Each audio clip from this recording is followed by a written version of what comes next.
Ladies and gentlemen, it is time. It is time, Decepticons. Roll out. Hi everybody, how you doing? Hey yo, how you doing? God? Basically.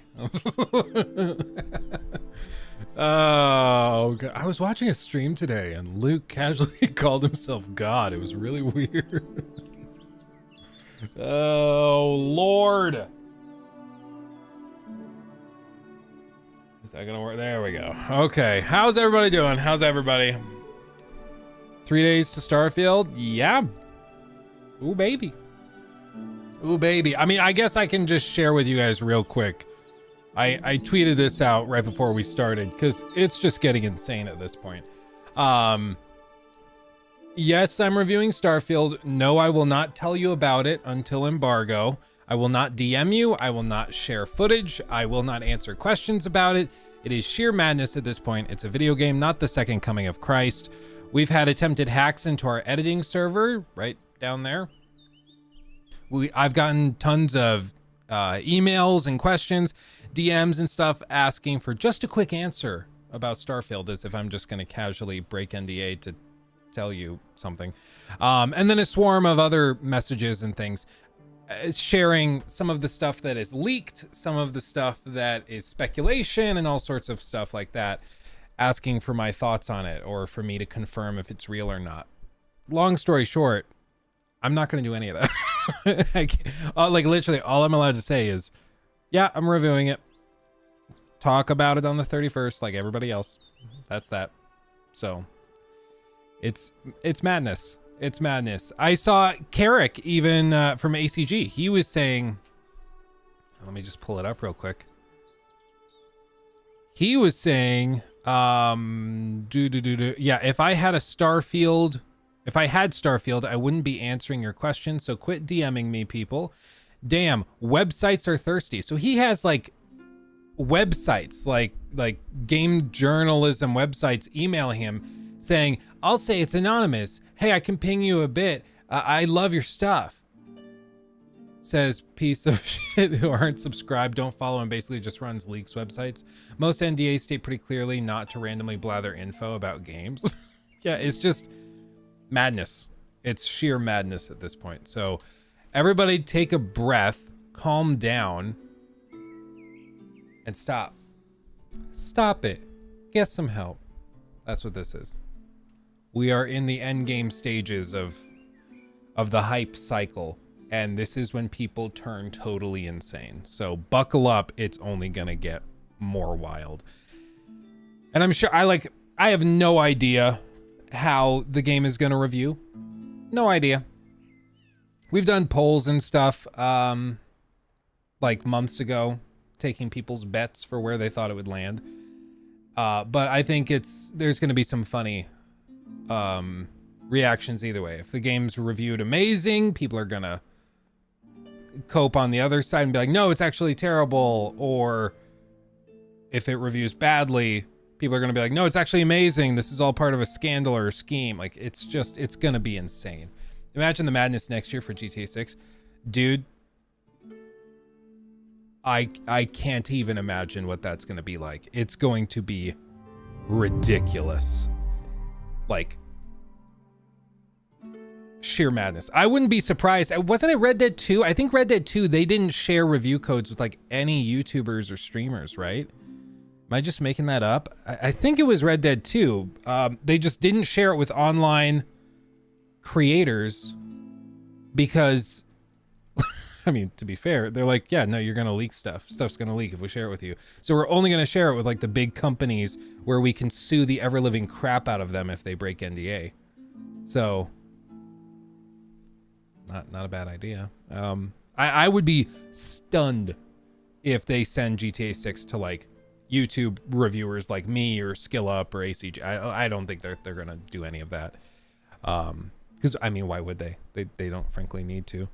It's still going to do very well, even if they don't share it with online creators. What happens if you break NDA? Not only do you basically get blacklisted from that company, probably also you'll get blacklisted from every other company, because it will be known that you leak stuff about games you're reviewing. So you'll never get a review code again.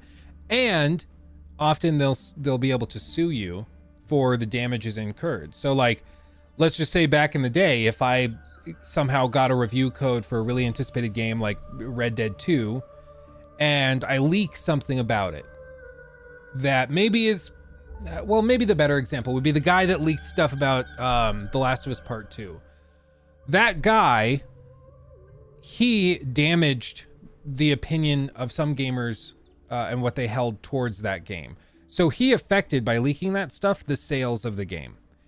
And I think there's an argument that could be made in like a court over a civil case that he harmed it negatively. So what Sony would do is they would go and sue that person for those damages. And because somebody has signed an NDA agreeing they will not do X, otherwise they will pay the penalties, they basically are agreeing to accept the punishment from the start. So it's just ridiculous, the whole thing. That anybody would try to leak stuff is wild to me. But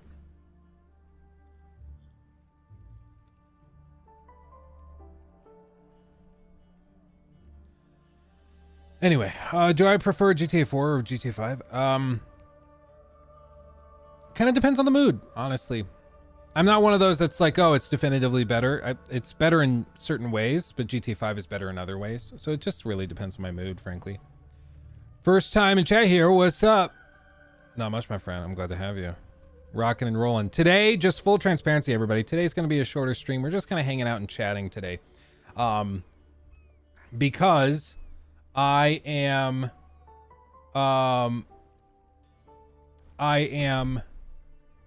trying to get approved for a mortgage today. We're kind of expediting the process, so it's a little hectic, a little crazy. Basically, we found a house we like and we want to put an offer in, but the offers close today at 3 p.m. So we are trying to get all of our loan docs and stuff sorted by noon-ish so that we can write the offer and potentially get a house. So yeah, it's a little mad. Nice. I just moved. Oh, congrats. That's awesome. Do you think ACG got a Starfield code with his early review of Redfall? I think he just said in this tweet that he didn't. Well, he heavily implies it. He says like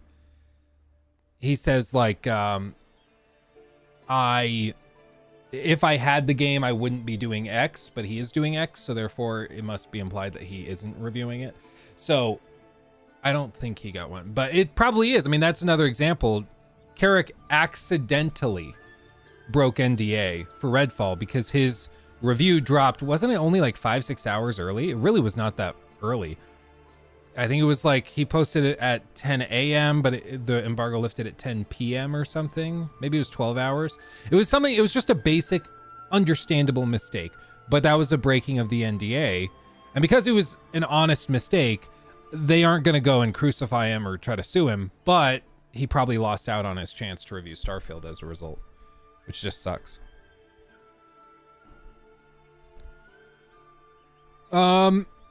I don't know exact hours or times for early access, but my understanding is that it's basically dropping when early access lifts, which is fine. I mean, it's early access, so my only requirement and expectation is that reviews drop before the official launch. And so if it drops when early access lifts, okay. Like, can't be too mad. You can Google what exact time, because I don't remember the exact time. I'd have to dig through emails and stuff. Do you believe when there's blind love, blind hate will follow? Damn right I do. Lady! Damn right I do. I can't tell you how many hours I've played. Even that, my understanding, is a violation of the NDA, but what I will say is that I've played dozens and dozens and dozens of hours. So I put in plenty of time.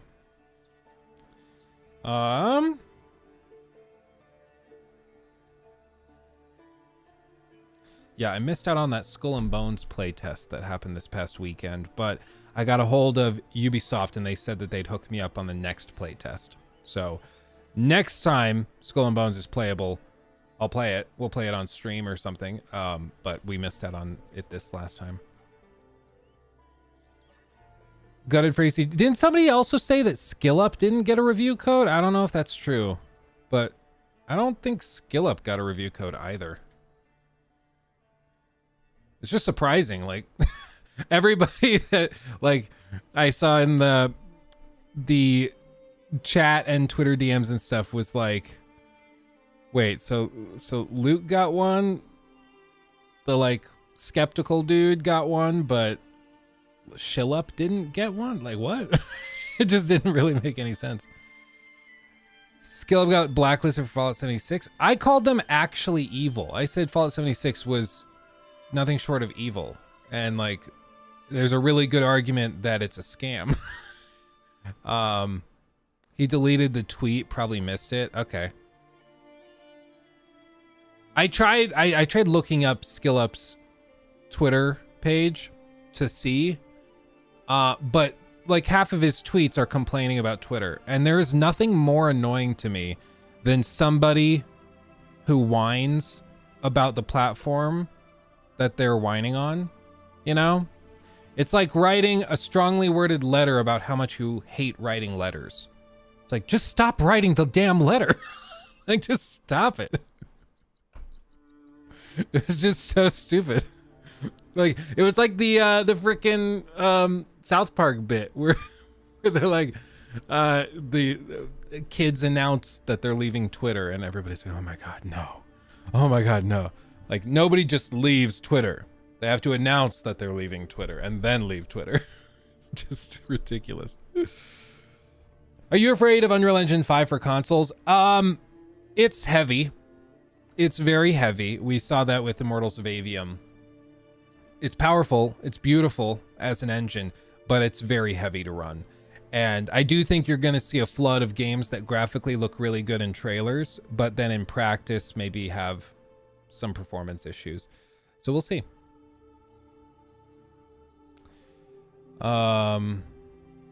This change has done it for me on Twitter. I'm leaving until I tweet again. Yeah, exactly. It's so annoying to me.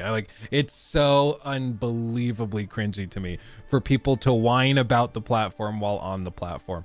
Like, even I do it sometimes where I'm like whining or frustrated about YouTube or something. But in general, I think YouTube's a phenomenal platform. There's a reason it's the biggest video sharing platform on the planet. Like, they've earned it. Just inhaled my own throat. But there's just something really annoying to me about all of that. It's ridiculous. Will I play the Metal Gear Solid collection? Honestly, probably not. I just have so many games I have to cover on a rolling basis that I just don't have a lot of time. Like, one of the games I'm excited for is City Skylines 2, because I just love sim games like that. But I'm not even sure if I'm going to have time to do that, especially if we're moving into a new house. That's going to be crazy. I complain about Twitch all the time, even when I stream, but honestly, it's deserved how they handle their platform. Maybe we make an exception for Twitch, because you're right. Twitch is like a masterclass in how to just make terrible decisions constantly. It honestly is pretty impressive. Yeah, Sea of Stars, Open Critic, it's doing very well. That game was not on my radar at all, but yeah, it's been received very well. Lo-fi or lawful? Luke, I really appreciate you gave Armored Core 6 a real chance. I was a bit worried for a while. Yeah, well, when I say I'm going to give a game a chance, I'll give it a chance. Like, I'm very glad that I enjoy it. I'm actually low-key looking forward to when all of this stuff with Starfield is blown over so I can just, like, play that and have a good time with it. Yeah, it clicked for me. It clicked for me. And that's what I was hoping would happen. I insist that game plays way better than it shows. Like, you look at the gameplay footage and you might be like, oh, that looks cool. Most likely, if you've not played mech games before, you're just kind of like, eh. And that's where I was. But then I actually tried it and I was like, oh, okay. Especially when you start customizing the mech and swapping weapons and pieces. Ooh. Ooh, baby. Oh, baby. I just got Baldur's Gate 3 and now my life is over. Relatable, dude. Relatable. Also, shout out to Carl for re-upping your membership. 8 months. Wow. That's madness. 8 months. You owe me a small Starfield review. Hope you're well, dude. I am doing well, Carl. Thank you for re-upping your membership, my friend. That's tremendous. Sorry it took me 14 minutes to see it.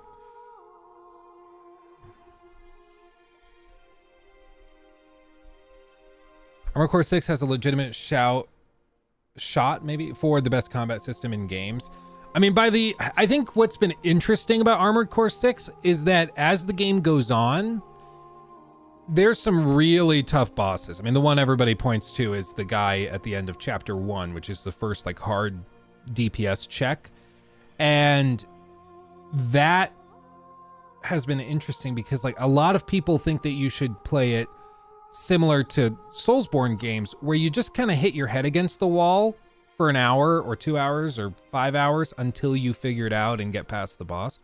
But in Armored Core, it's much more about, like, you do that, sure, but it's also about having the right loadout and kit for that boss. Some bosses, like the pulse weapons, are going to work wonders. Others, it's all about the rockets. Other times, it's really interesting how it breaks down.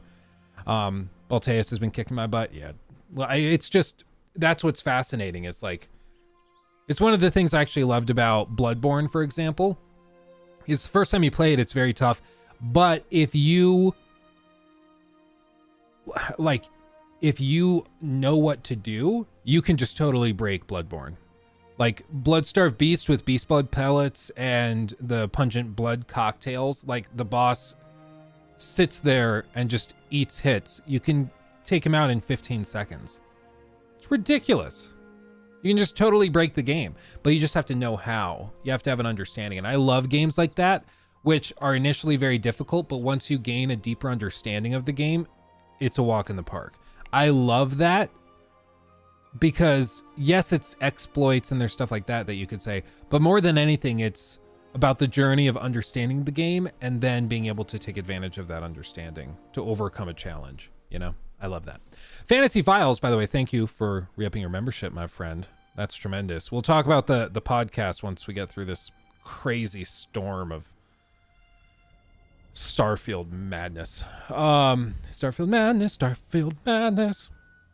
Wet Donkey, love the name as always. 7 months, oh baby. So many games this year, my wallet hurts. Dude, for real. This has ended up being a really, really good year for games. I'm about it, my friends. I'm about it. Not even mad. Not even mad. You heard any insider knowledge of when Ghost of Tsushima for PC is going to launch? Been waiting a long time. I've heard absolutely nothing. If I had fun news, I would share it, but yeah, I've not seen anything. Have I ever played ESO? If so, what did you think? I think we tried playing it for like an afternoon, but ran into like, I don't remember what happened, actually. I know we downloaded it, like I bought it, downloaded it. We played it for a session, but I don't think it went anywhere after that. By the way, everybody, like the stream. Otherwise, my mods will attack me. Like the stream, please. Thank you. I love you. I'll shut up now. What content does better for you, retrospective reviews or day one reviews? Retrospectives do really well over the long term. So for months and months and years, they continue generating views and interest. Day one reviews certainly perform way, way better in the short term. So it just kind of depends. Like if you think about it as like assets or investments, the big critiques are great because like people will still watch The Last of Us Part 1 and Part 2 critiques regularly. Like those videos still do, you know, thousands of views a day. But initially they started really, really slow. So it just takes time, but they both achieve two different things.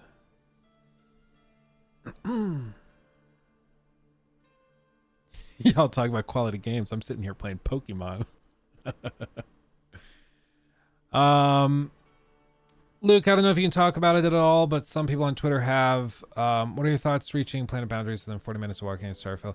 I don't think I can share any thoughts on that. If I didn't have a review code, I would of course talk about all of that and we dig into it. But I don't know how to talk about that without my opinion being informed with my time with the game, you know? So I'm sure I'll have a lot to say in a few days. Nerdy Wolf, thank you. Oh. Nerdy Wolf became a member. Damn right you did. Damn right you did. Do I prefer Fallout or Elder Scrolls? It's also a mood thing. Nowadays, I would say Elder Scrolls because I'm just kind of sick of the Fallout formula they've pumped out. But I'm sure after Elder Scrolls 6, I might be like, okay, I want to go back to Fallout because it's been 15 years since we got the last one. So we'll see. Preface every single statement with, according to Twitter. Yeah, well, last night I tried to film a video, just like a quick 8 to 10 minute video talking to the camera about all the leaks and stuff. And I wanted to reframe it and just be like, I'm not going to talk about the individual leaks, of course, but I want to talk about the impact because a lot of people have seen those alleged leaks and have expressed disappointment over what they've seen. And I was going to frame the whole thing about like being skeptical, trying not to get hyped about stuff, that kind of thing. But I was like, I just don't know how I can talk about this for 10, 15 minutes without eventually accidentally saying something I can't say. So I just ended up bailing on the video. Oh yeah, Drizzy. So much of it.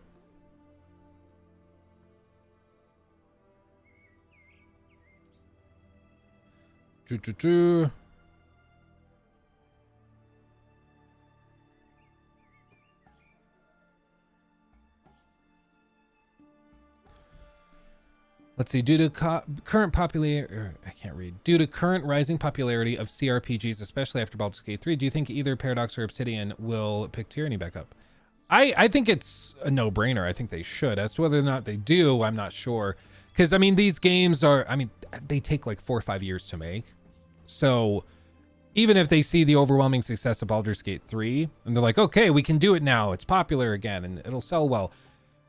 It's going to take a while before we see it.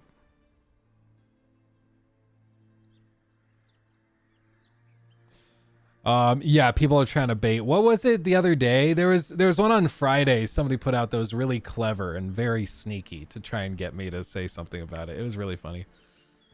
It was really funny. What's the difference between Starfield hype and Cyberpunk hype? Depends on your perspective and the time at which you're looking at it. Like, I think there were warning signs with Cyberpunk. The problem with Cyberpunk is that there was a lot of just direct lies and very intentional deception going on. And so, I mean, I don't think you can fault people for being excited for something, and it turns out that they were just simply lied to. Same with like No Man's Sky. No Man's Sky, we've seen some clips of people that were like crazy person levels of hyped for that game. And that level of hype was, I think, pretty irrational. But they were also lied to. A lot of people were very much lied to when it came to No Man's Sky. So I think a lot more of the blame lands on the devs when there's lies involved, of course, or the marketing team at the very least. But again, if you're skeptical about the game, even if you're lied to, you're going to retain a level head. So good try, Exospook. Good try. See, you guys are sneaky. You guys are really sneaky. Oh man, Luke, what's one anime you think anyone should watch? What is it? Netrunners? Is that what it is? Whatever the Cyberpunk one is. I don't really watch anime, but that's one I watched and it was great. Edgerunners. Did I say Netrunners? Edgerunners. That's it. Yeah. GTA 6 and face recognition rumors. Let's see. I've seen a couple of you mention that.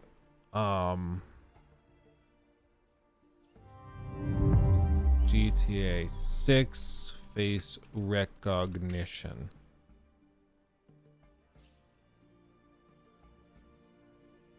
Zach Miklas super chatted $10. The amount of toxic crap I've seen about Starfield blows my mind. Excited for the reviews on Thursday and see if it's good or bad. Keep up the awesome work. Yeah. Well, first of all, thank you for the 10. That's incredibly generous. Appreciate you. Secondly, yeah, there's toxicity on either side. And this is what you just have to remember is if the game review is great, PlayStation fanboys will be trying very, very hard to discredit all of that. And there's also going to be people trying to leak stuff and spoil it. It's going to be mad. If it reviews really poorly, you're going to see Xbots saying, oh, it's part of a grand conspiracy because none of these review sites actually like Xbox. And, you know, it's IGN being IGN again. They would give this a 10 if it was coming from PlayStation. All that crap is going to happen. So pretty much no matter where it lands, there's going to be an insane reaction from the other extreme. And if it happens to review like dead center, wherever that, like 7 or 8 out of 10 or something, I think you'll see both extremes trying to pull it further to their end, where PlayStation fanboys will try to be like, oh, so it's an 8 out of 10 or a 7 out of 10, therefore it's terrible. What a failure. And then the Xbox guys will be like, actually it reviewed at that level, but it's actually really good, and it's actually just reviewed that way because of bias and stuff. So it's gonna be insane no matter what. The great thing though is that being on Game Pass, there's a very low barrier to entry. So if you just wait for the official launch, you can try the game and see for yourself. It's pretty easy. They're gonna be on Copium. Yeah, there's gonna be a lot. They're gonna OD on it, I would bet.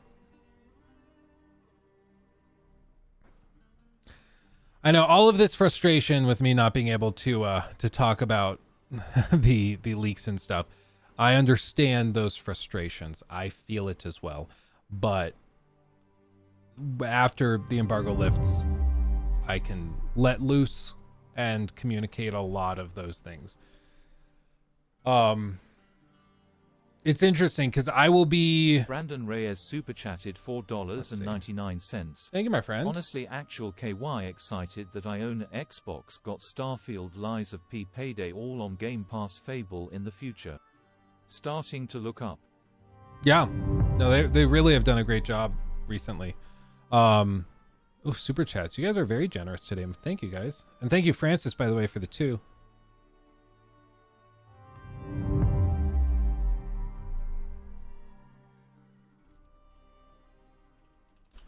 Is it going to read it? I think so. The second I start reading it, it reads it. The Fantasy Files podcast super chatted $5. Oh, by the way, watched your Last of Us show review, thumbs up. You asked for show Rex. Have you seen Yellow Jackets? It's a little slow to start, but it's awesome. I've heard of that, though. That sounds super familiar. We just started last night watching Miracle Workers with Daniel Radcliffe. I've wanted to watch it for a while. Steve Buscemi plays God, and I didn't realize how perfect that casting was. But yeah, if you haven't seen Miracle Workers, it's actually quite good.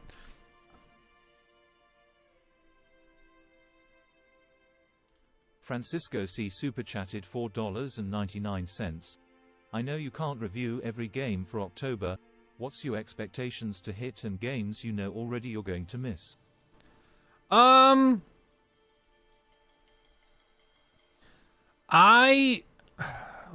can pull up the list here. I'm just putting a poll in the chat right now so you guys can vote on what you think is most likely.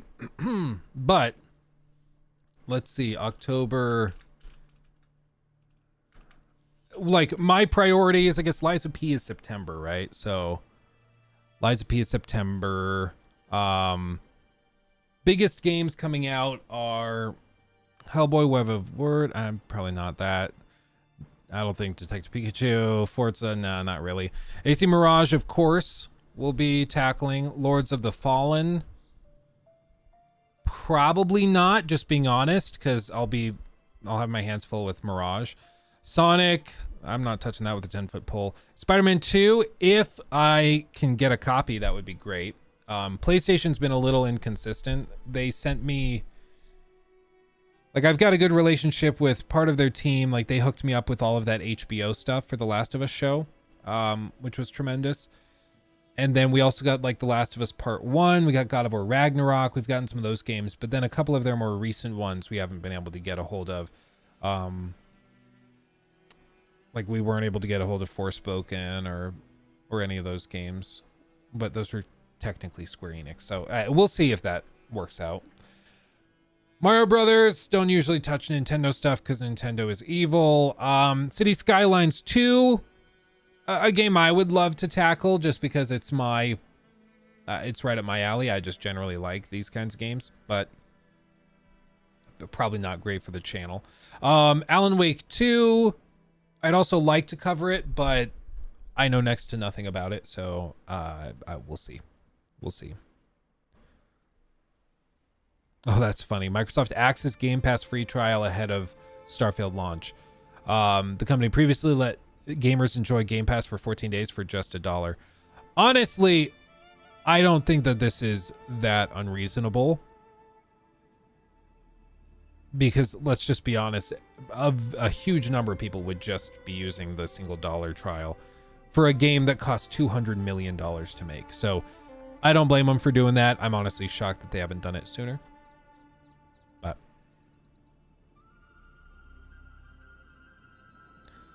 oh wait, this is weird. What?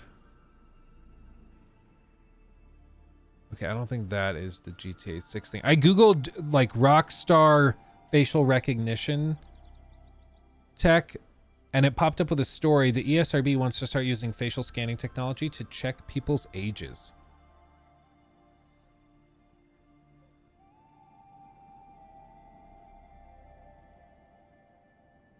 And so they're saying that it's not going to be used to confirm the identity of users. Nor is it intended to scan the faces of minors to determine whether they're old enough to purchase particular games. It only uses images to determine the subject's age in order to ensure compliance with COPPA privacy requirements. Okay. It's still freaking weird. Now we're going to scan your child's face to make sure that we're not violating some law. It's weird. That's scary. Anyway, let's see what the results of this poll were. Yeah, I mean, almost exactly half of you guys are saying in the B's, like 80 to 89. 36% are guessing above 90. If we factor in 95 plus, then that's at like 41% of you guys are expecting it to be in the same category as like Baldur's Gate 3, Tears of the Kingdom, Breath of the Wild.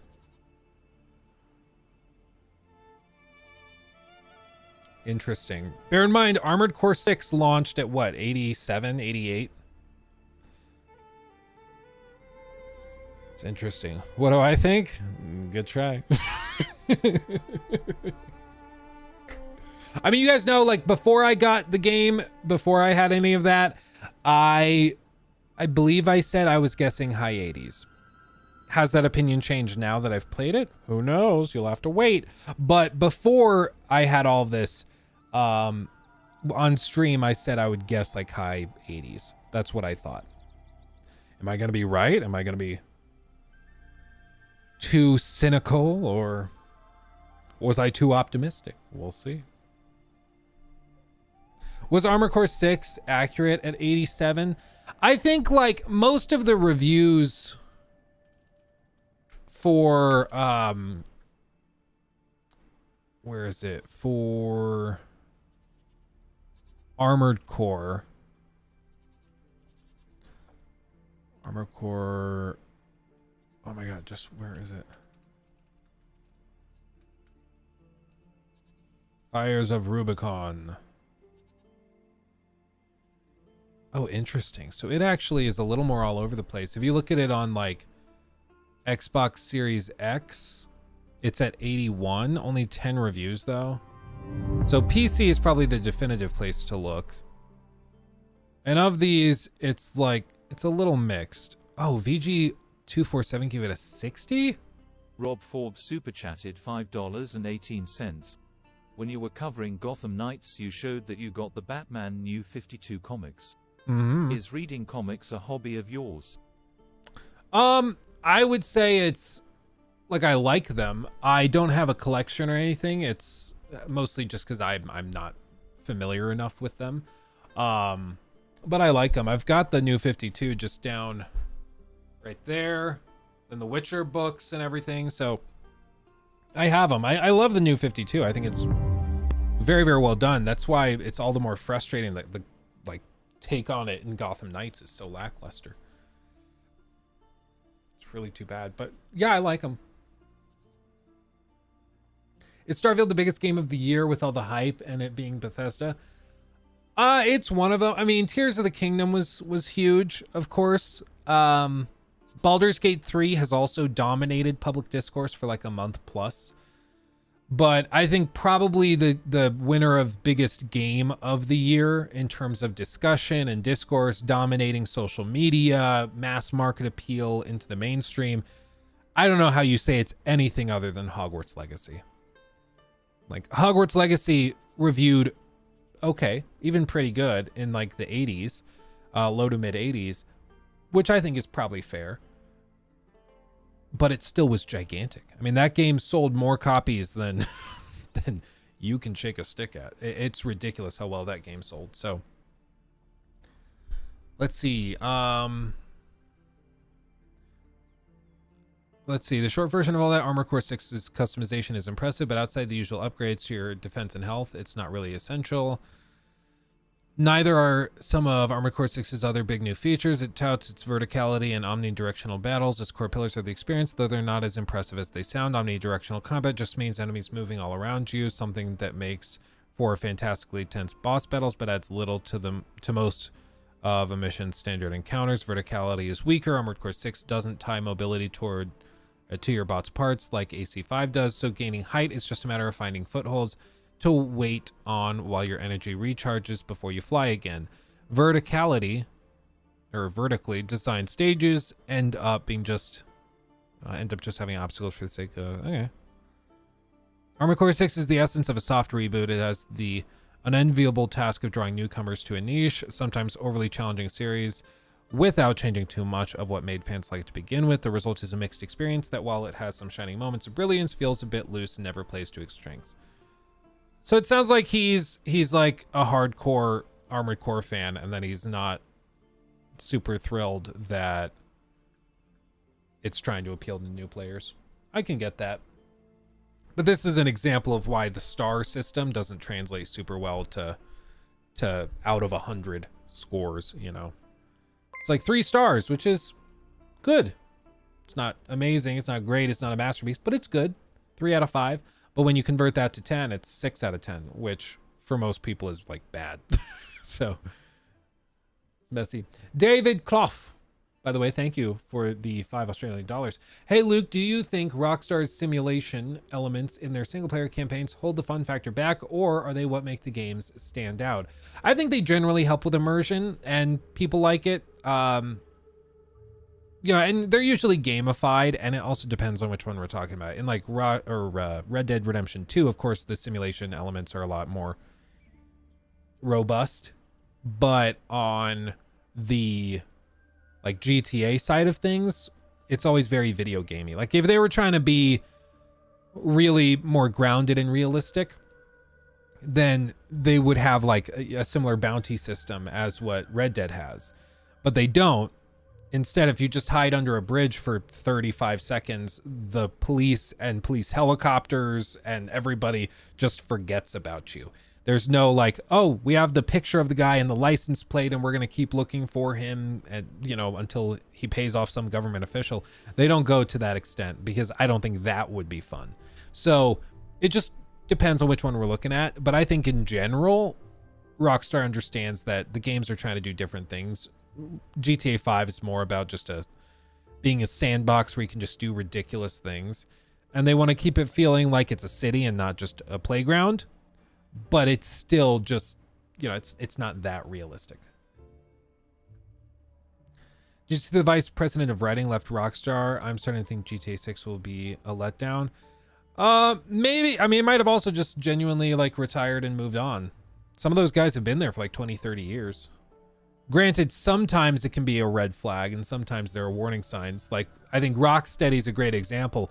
The studio founders and like OGs that made the Batman Arkham series so successful, they happened to bail and leave Rocksteady like a matter of months before the reveal of Suicide Squad Kill the Justice League. And we all know how that reveal went. So I think they saw smoke in the building and were like, okay, we're just going to bow out real quick before anything gets too messy.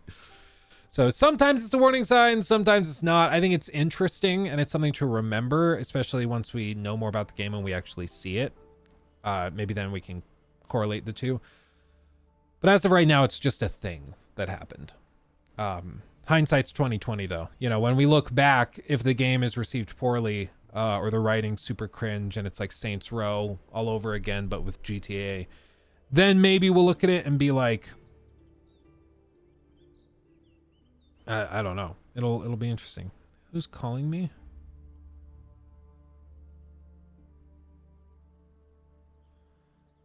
Oh, it's, I love the auto transcribed voicemails.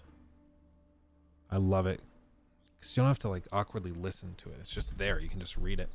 Okay, what is this? Are the latest GTA 6 facial recognition rumors legit? I don't know anything about this. Rumors say that there will be a facial recognition system to buy Rockstar's upcoming title, GTA 6. However, there are official statements given by the ESRB that the system doesn't scan faces, hence the GTA 6 facial recognition system is not legit. According to the latest rumors, there is a possibility that Rockstar Games will use facial recognition system to prevent underage players from obtaining the game. Even though the possibility is still there, Rockstar could implement a system requiring an age verification step. However, it is not going to be the GTA 6 facial recognition. I can't read this. I mean, we already kind of looked at this. This seems like a bit of a nothing burger.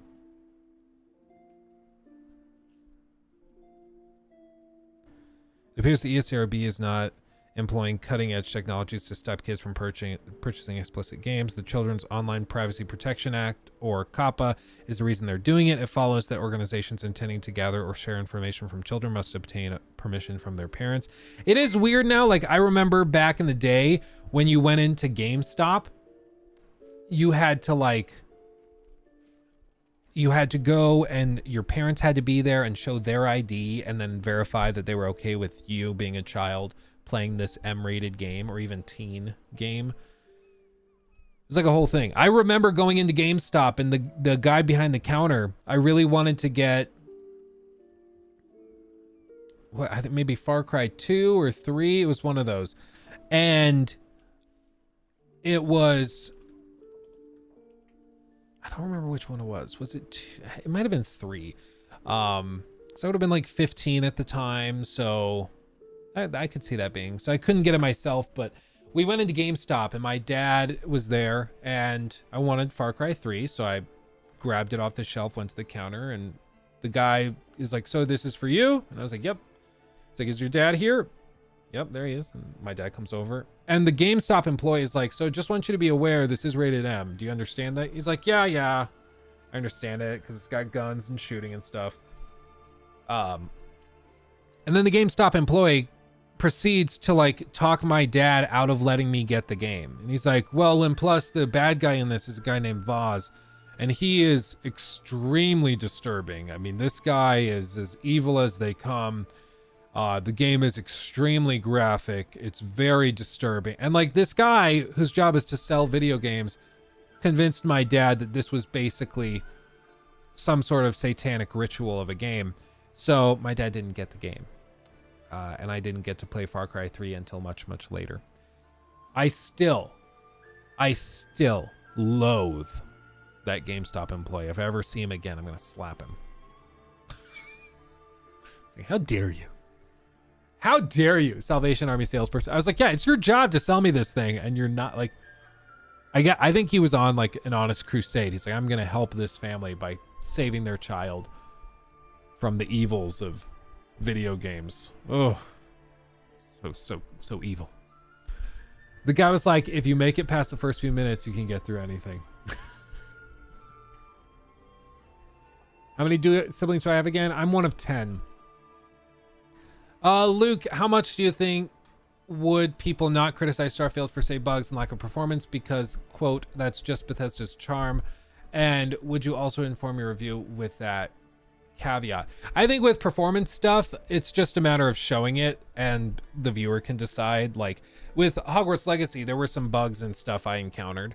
And so I went out there and I like just showed the bugs. I'm like, you might not care. I personally like, it wasn't game breaking. Like there were no broken quests as far as I remember in Hogwarts Legacy. But for some people, those bugs were unacceptable. So you just don't know. So I'd rather just show people and let them decide. But I've seen like people that work for IGN, people that work for Kinda Funny Games, most of the guys at Kinda Funny Games, because they're basically mostly lol cows at this point. They were saying one of my favorite, and I heard somebody say this. I don't know the guys' names because I don't watch it. But I saw the thing on, I think it was TikTok. Somebody had clipped it. And it was one of the guys saying, one of my favorite parts of Bethesda games are the bugs. I love booting up a Bethesda game at launch and just seeing what kind of wacky stuff I run into. What? What are you talking about? That's insane. That's so stupid. It's like, oh yes, I love getting the latest iPhone because I like it when it randomly crashes, and every once in a while apps get stuck open and you have to hard turn off your phone to reset it.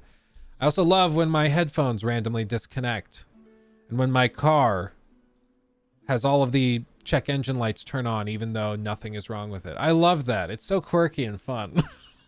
Like, shut up, dude. Yeah, you think you saw the same clip? It was, but they said it totally straight, and everybody else sitting around the table is like, yeah, I love that too. Yep. It's one of my favorite parts. One of my favorite parts of the games. It's asinine. Yeah, my favorite part of going to McDonald's is when they burn my fries. Okay, I think we're being stupid now. I think you just said something really stupid. Sure did, buddy. But we're all just gonna sit here and nod and pretend like you didn't. No big deal, whatever. That's fine.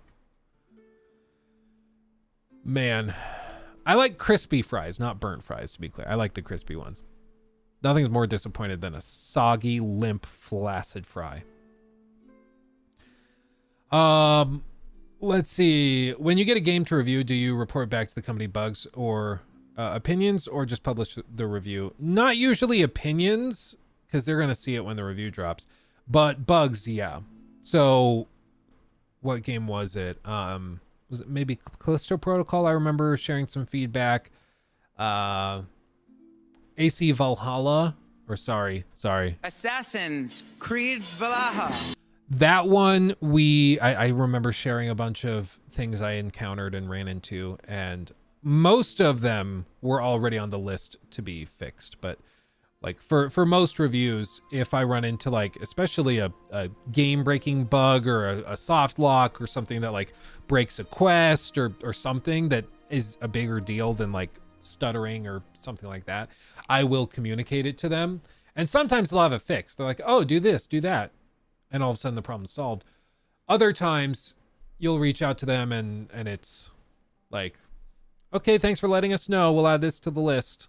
We'll get to it, with no mention of when they'll get to it. So I don't know. Sorry for the rewind, Luke. 10 siblings. Yeah. How many brothers and sisters, if you're comfortable sharing? That sounds like such a fun childhood, to be honest. Did you guys have subgroups, favorite siblings, age gaps? Yeah, it's all like built-in groups of threes. So it's 3 older kids, 3 younger kids, another group of 3 younger kids, and then my little brother Eli, who's a good bit younger. So it's the oldest 3, which Joe, Mary, Luke. So I'm the 3rd oldest. And then my little brothers, Ben, Jacob, and Timothy. And then 3 sisters, Anna, Rachel, Lizzie. And then Eli at the very bottom. So a big happy family. And that's the one thing. Never a dull moment. Tell you what.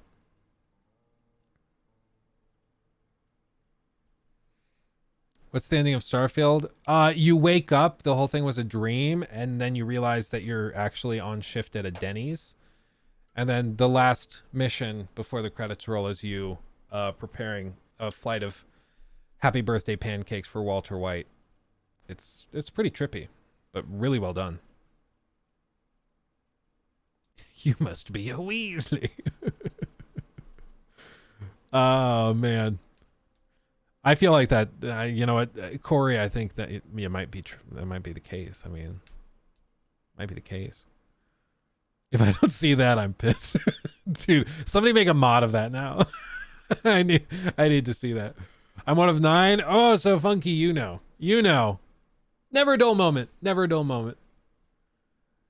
All these kids that grew up only children, I'm like, I don't know how you guys did it. What did you do all day? I honestly don't know.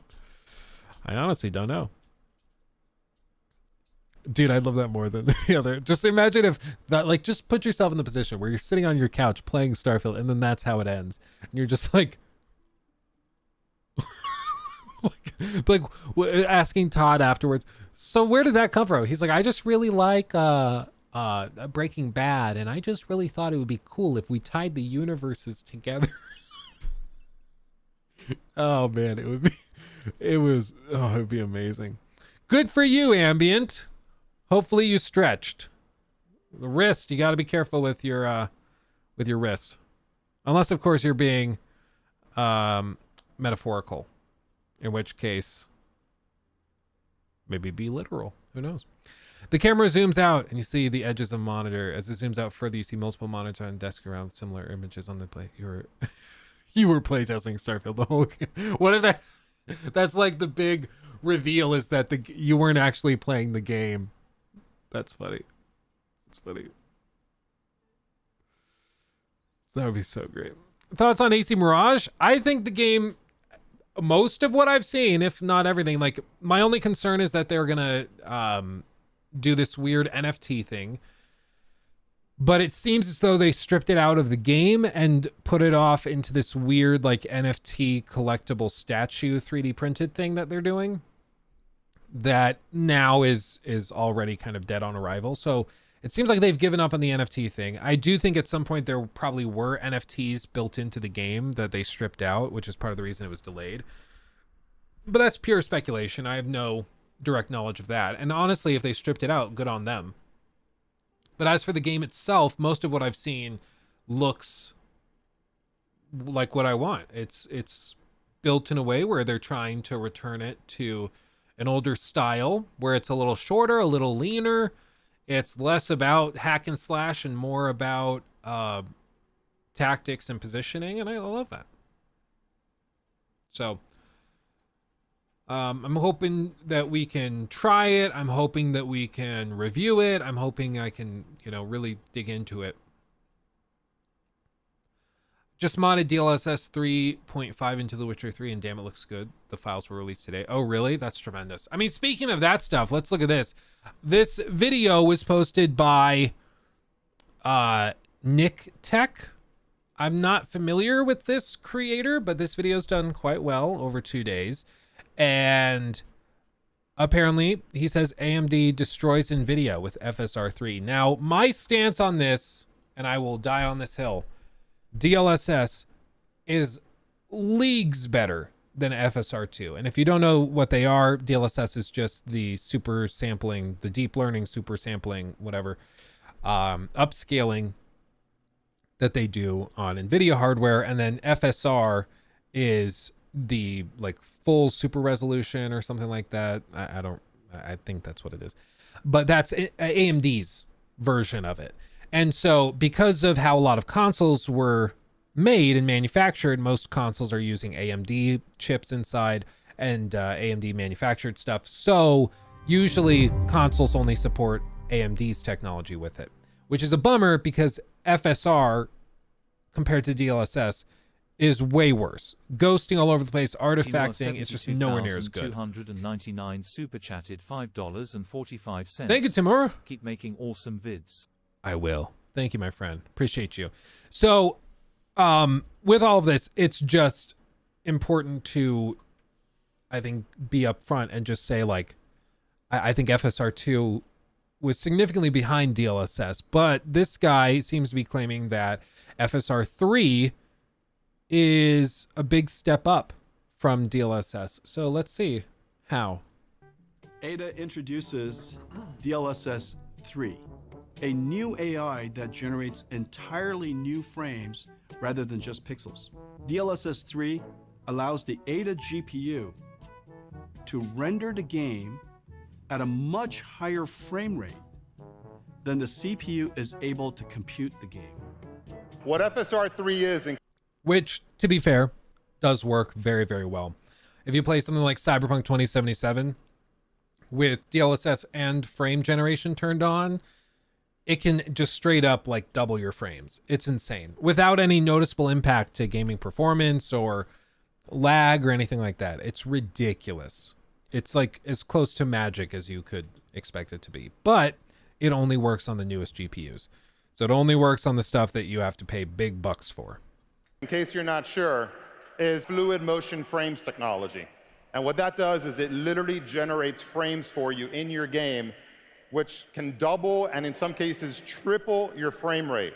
It's going to work on Radeon 7000 series cards, Radeon 6000 series cards, and even older cards.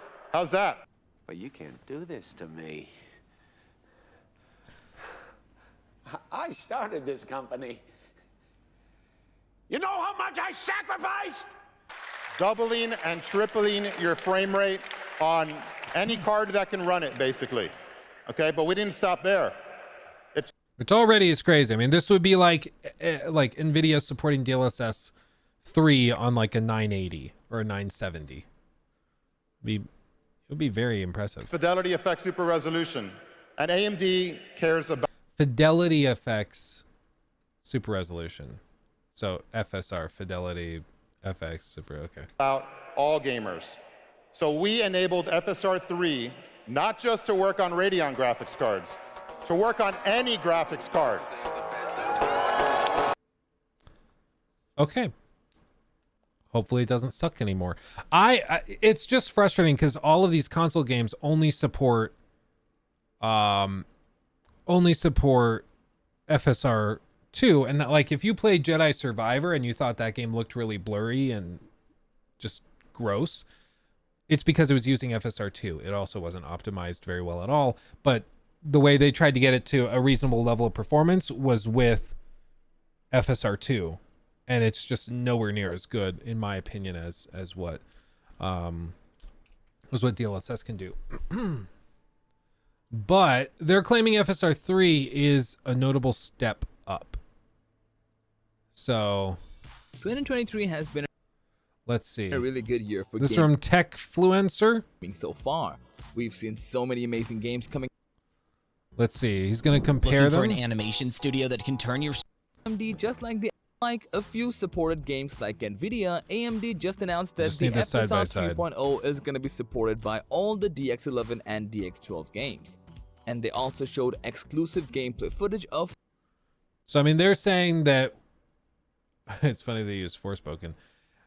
They're showing all this stuff, and like the frames are greatly improved, but in my experience, FSR really struggles with fine detail, like with grass, with ghosting on moving objects, and especially just when the scene and the camera move together. So when you're running and moving the camera, it starts to really, really struggle, which we saw with Jedi Survivor. Maybe they fixed it. I don't know. I haven't tried FSR 3. I would love to be convinced. I'd love to see it, but a super compressed YouTube video, as you can see, isn't going to tell you much of anything about how it's performing. So we'll see. But I do think there is something to be said for all of these studios that are relying super heavily on this stuff now. on upscaling, on FSR, on all this stuff. It's just really unfortunate because I think it gives developers an excuse not to polish performance. Because if they're like, hey, the game runs kind of we're struggling to hit 30 FPS on like a 4090 or something, what do? Do we delay 6 months and try to polish it up and get it performing well? The executives just go, no. Just turn on FSR2. That'll fix it. Problem solved. And that's basically where they're at. It's, I think, very dangerous because we're going to start to see more and more and more games that launch running at like 500p upscaled to 1440 or to 4K. And it's just going to be more normalized as time goes by unless people start to call it out. Because they've said FSR3, I'm pretty sure FSR3 is going to be coming to consoles as well. And if it's way better, awesome. But I think you're going to continue to see games that are not optimized and run kind of poorly, but they just render it at resolutions that would have been low quality for 2007 and then upscale it. I think we're going to see even more buggy releases. Yeah, once you open the floodgate for certain corners to be cut in terms of optimization, you're going to see a lot of other stuff suffer as a result. Because, like, frame rates, of course, are one thing. And there's many things and factors that can affect frame rate and how slow the game is to process or calculate frames. But then there's other things that also influence it or that can have a cascading effect. And so it could be something as simple as like, oh, the bottleneck is the CPU, where the game has to calculate all the animation sets, the AI, all of this stuff, each frame. And we could tighten that up to get frames up. But we're also just going to turn on FSR and not really refine it or polish it that much. That could lead to all sorts of weird, bizarre behaviors when scenes get crazy because they didn't actually fix the problem. They just did this weird sort of patchwork fix to it. DLSS 3, I think, could be extremely useful for the Switch 2 or whatever it's called. I think it'll have FSR. Like, as far as I can tell, every console manufacturer goes with AMD instead of Nvidia. I don't think there's ever been a console that's launched with Nvidia tech. And it's because Nvidia is really expensive and AMD is the more cost-effective option for mass production. And so when you're talking about 100 million units of a console, they'd rather go with AMD, naturally. So I don't think you're going to see that. Does the Switch run Nvidia graphics? Oh, let's look it up. Am I just totally wrong? I thought it was like an integrated... See I don't think there's been any leaks of what the Switch 2 will run. Oh,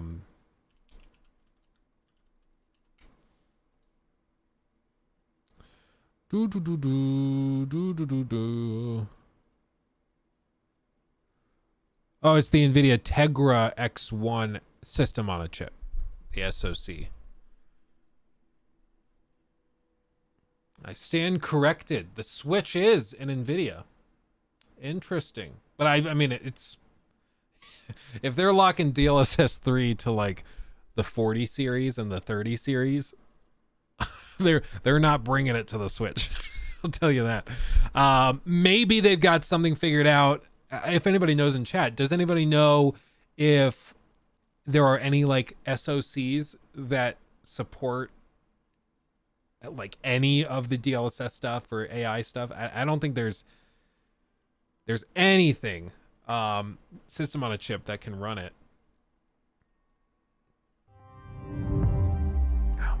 Maybe they figure it out. I don't know. I mean, it's a no-brainer, right? Like, if the handheld version of the Switch 2 can only run stuff at 1080p, just build something in that can upscale it using these new technologies that didn't exist back in 2017 with the original Switch.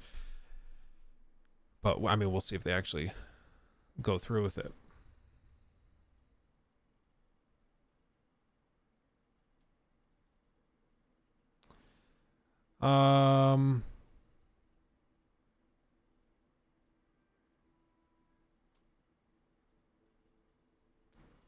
Let's see. Oh, yep, they do need documentation from me for the mortgage stuff. So I'll have to pop off here in just a second. Luke, do you think debating a game like Starfield 3 days before launch is a necessary thing to do? Love your content, by the way.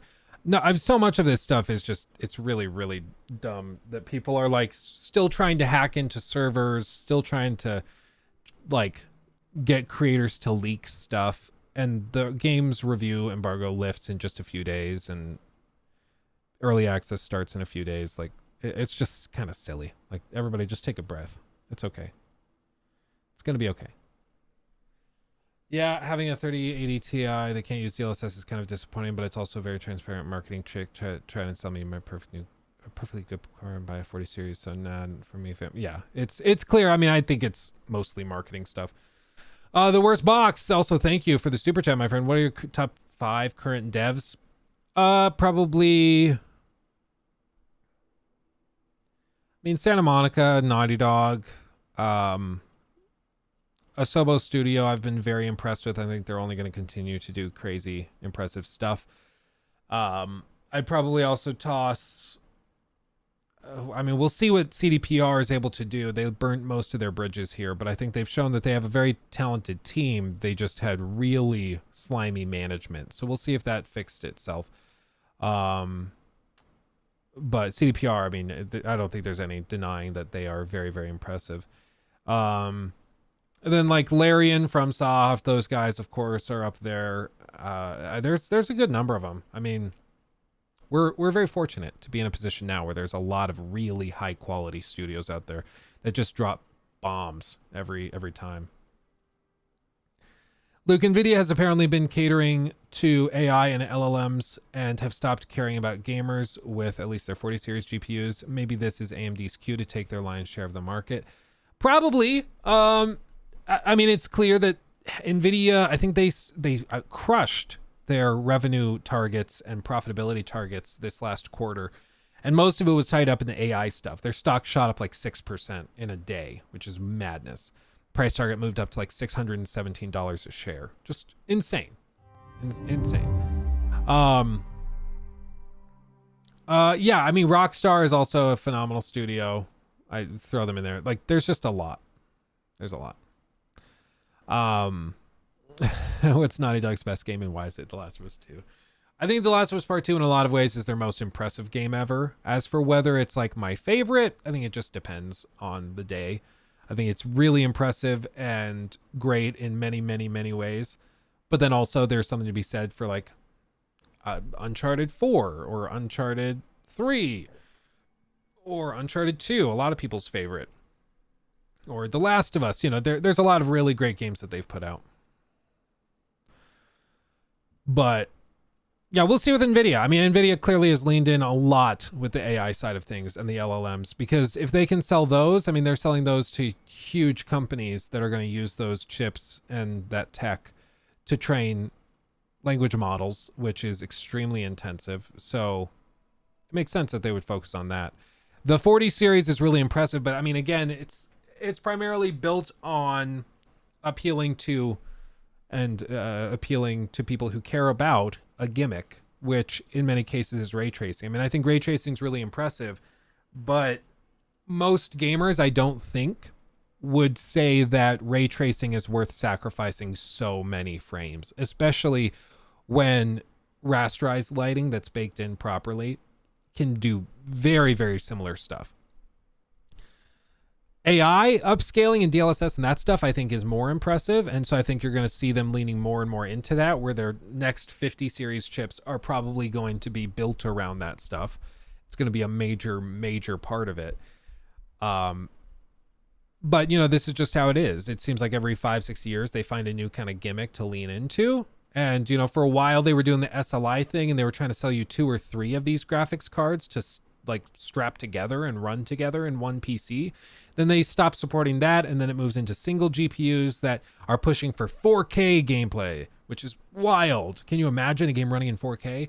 And then they're like, oh, the newest thing is going to be ray tracing, and now that's kind of dying down. Now they're like, the new thing is going to be the DLSS upscaling stuff, and some of the new stuff they're doing with DLSS 3.5 even improves ray tracing with itself because they can recycle the rays that have been used for previous frames, which is like brilliant. I don't know why they weren't doing that before. It's incredible.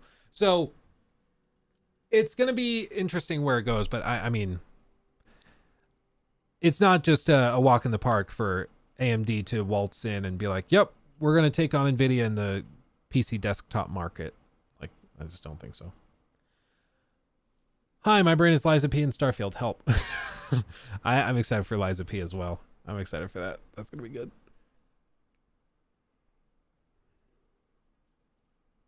Yeah, Black Myth Wukong looks good. Yeah, it's been one a lot of people have had our eyes on for a long time. I think it looks really good.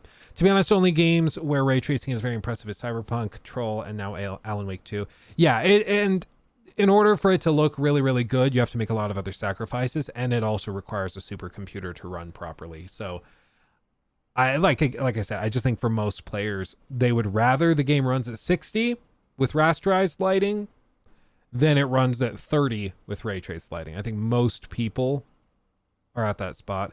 And even then, it's probably not even like that. It's probably more like, I'd rather my game to run at 120 FPS with rasterized lighting than run at 30 with ray tracing, because ray tracing is so intensive. DLSS helps, certainly, but who is Liza P? Yeah, RDR2 port is overpriced. Yeah, I would agree. If it was $20, I don't think there would be much complaints. Predictions for Game of the Year. For obvious reasons, I'm not going to mention Starfield as a contender, just so I mention it. Excuse me. If I mention it, people are immediately going to be like, oh, so he's saying it's amazing. And if I just leave it out as not a contender, people are going to be like, oh, so he thinks it sucks. So let me be clear. I'm just not going to mention Starfield because of that. You'll find out my opinion in a few days. Serious contenders, obviously Tears of the Kingdom. I think Baldur's Gate 3 and Tears of the Kingdom are probably the two front runners that I would be shocked if anything dethrones them. I think Spider-Man 2 probably gets a nod or a nomination, but I would guess that game probably reviews in like the low 90s for most people, low 90s to high 80s, somewhere in there. So well received, but I just think Baldur's Gate 3 and Tears of the Kingdom are just, in terms of critical reception, so far separated. It's just not even close. Can you get early access Starfield on Steam? Yeah, I believe so. You just buy the premium whatever edition. That's like $90 or $100 or something. But we'll see. Jeff loves FromSoft, so Armor Core 6. But Jeff Keighley gets a vote, a single vote. And it's a whole jury and committee that selects anonymously what games are going to win. So it's like a bunch of industry people, journalists, unfortunately, people like Greg Miller, those types of guys. And they all submit their votes for what should win Game of the Year and all of the other awards. And then whichever gets the most votes wins. So Jeff can vote for Armored Core if it's nominated, but it's not his way or the highway. I'm honestly not sure, Staria. I'm not sure. We'll see. I haven't looked a ton into the game, frankly. Hogwarts Legacy, I think, would be considered for Game of the Year just simply because it's so big. In the same way that, like, a lot of the time the person that wins, like, Times Person of the Year is not necessarily, like, they're not saying they were the best person that year or the most, like, important, influential person. They're just like, this person had, I guess it is the most influential, like, or, like, visible person of the year. And Hogwarts Legacy, I think, was gigantic. As far as I can tell, like, the two games which have dominated public discourse the most this year are probably Hogwarts Legacy and Starfield. I think there's more to it, or should be more to winning Game of the Year than that. And I just don't personally see a game that reviewed at an 80 like mid 80s winning game of the year over something that reviewed at a 96 or a 97, you know? RE4 was very, very good, but it's a remake, and personally, I just feel weird about remakes being considered for game of the year against other games that are original, you know? It just sits weird with me. I know some people don't care, and they're like, well, if it was great, it's great, even if it's a remake. But for me, it just feels weird to just remake the game and then give it game of the year. And that's just my personal gut.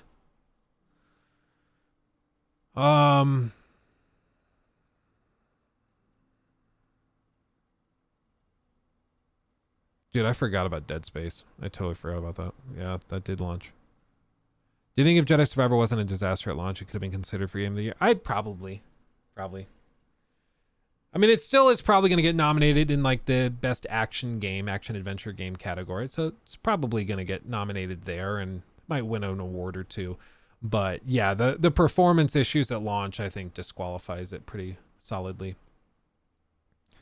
Did you hear Pete Hines spending 160 hours in Starfield? Yeah, honestly, I'm not surprised. I'm surprised it's not more, frankly. Because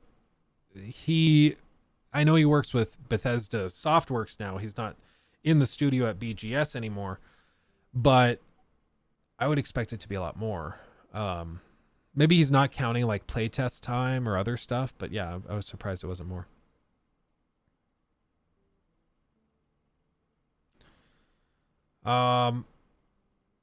Yeah, honest reviews for Starfield, not polarized views of fanboys or Xbox, someone who actually enjoys the game for what it is. Yeah. It's gonna be interesting. The reviews, I think, are gonna be really interesting to check out.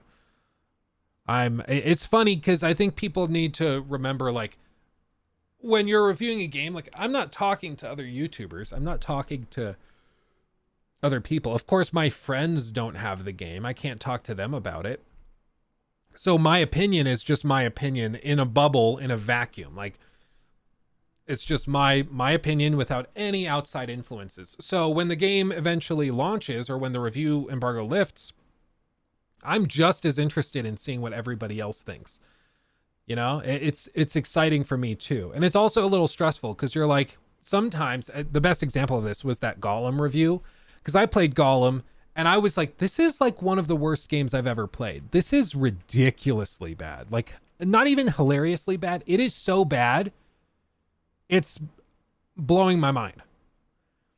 And I felt bad about it because I was like, I don't know if this is just me. I mean, am I doing something wrong? Like, it was so buggy and broken. I was like, is it my computer? Am I doing something? But eventually I was just like, I'm just going to put my review out. And if I'm an outlier, I'm an outlier. And if everybody else is like, oh, it's like an 85 out of 100, it's like pretty good. And then I come along and I'm like, I hated it. It is what it is. That's why, like, usually for my reviews, I try very hard to only say stuff or assert things that I can back up with footage. And so, like, in Gollum, if I'm going to tell you the game is broken, I'm going to show you that it's broken. I'm going to show you the clip where you interact with this object to start a dialogue sequence, but starting that dialogue sequence makes you stand still, and then the explosion goes off and you die. So you can never listen to that audio dialogue prompt, because if you press the button, you will reach a fail state and have to reset. It's just broken. Or like all these other things that are broken with it. Because at least then I can like show you the footage and you can't argue with it. You can say, well, maybe you just were really unlucky and you got all these bugs. Okay, sure. But at least you can understand why I gave the game a poor score, because I showed you the problem. And especially when you like go through and you speak to the devs and you say, oh, I did run into this bug. Do you guys have a fix for it? Or is this going to be fixed at launch? And they say, no, we don't currently have a fix, but we're working on it. At least then it's like, okay, you know what? I tried. Because then we can move forward and we can say in the review, like, I gave it my best shot. I ran into these problems. They said that they were going to work on them, but there is no fix. So if you buy this game for real money, you might run into it as well. You know,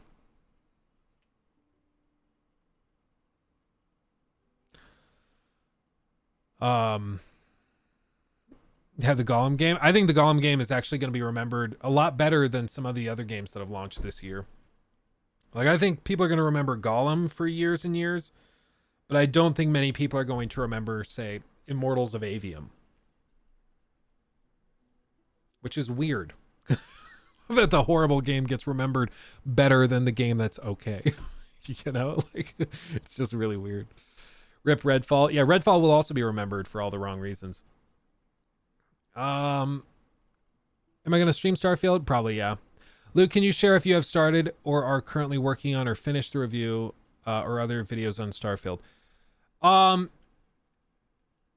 Yeah, I won't go into any of my opinions, of course, but my first draft of the script for the Starfield review would be, it was about the size I normally have for critiques. So I have gone through and trimmed a ton of stuff out, and what we will probably do is do a shorter review on launch or on embargo day, and 2 to 3 weeks after launch we'll drop the critique.